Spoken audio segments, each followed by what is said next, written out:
حضرت ابو بکر صدیق رضی اللہ تعالیٰ عنہ دے پیو نے کیا ہے وہ تو کافر سے مسلمان کو نہیں سمجھنے دے ابا حضرت ابو بکر بخاری دی حدیث سے انہوں نے کہا یار جتنا مال ہے چاہتے لٹا دیں گے کوئی ہوش کر تیری بیوی بچے کو نہیں سب کچھ ان پر لگائے اتنی امیت ہے ان کی ایک چھت کے چڑھ مالی پیو دے حضور تک گل پہنچ کے حضور نے فرمایا ابو بکر کے تیری پیو سی تیرا ان چڑھ کھڑے ماری ہے آج کی سویا قسم ہے تو آٹی تو آٹے رب دی اس ویلے میں گائے میں نے دیکھا میں تلوار لبی مجھے تلوار نہیں ہوئی ورنہ میں اس کی گردن کاٹتا اس نے یہ جملہ کیسے بول دیا کہ ان کو کیا سمجھ لیا ہے میرے آقا پیو بعد میں ہے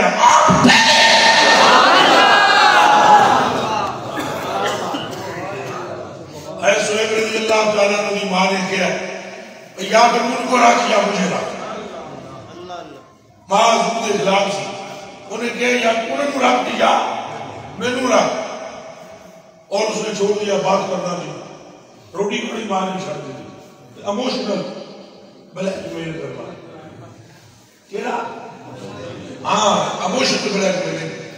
کام نہیں کھانا ہے جاؤ ترین جڑے ہو کے ماں نے کچھ کھانا نہیں پیتا نہیں تو آخر وہ اندھے گڑے میں انسان سی بے ہوش ہو کے ڈگ گئی کسی بندے دسیا بچے کی ماں ڈگ گئی ہے سہن دوڑ دے آئے باہر پانی جڑی بلایا تو ماں نے آنکھاں کھولی انہوں نے کہا انہوں چھڑ دیتا ہی اگو ارشاد تمہیں گھر سنو میری تمہیں ماں ایک یہ رب تم دے ماما 100 تو انہوں 100 میں ایک کر کے نبی نہیں لانا انتباہ اور آنکھوں ڈالا ہے انسان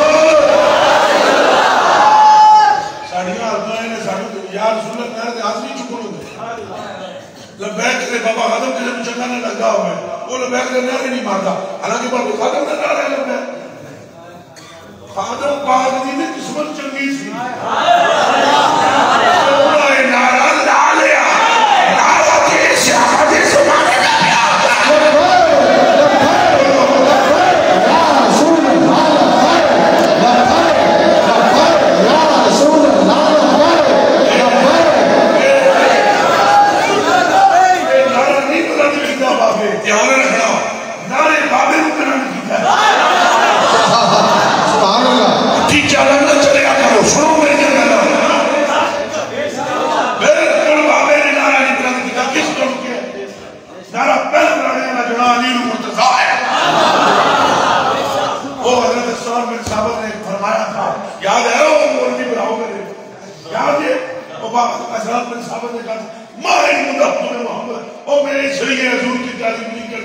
کہ حضور کی تعریف نام پر بڑا ہو جائے اور نہیں فرمایا احسان نے کیا بڑا کرنا ہے نام میں ان کا نام اس لیے لیتا ہوں احسان بڑا ہو جائے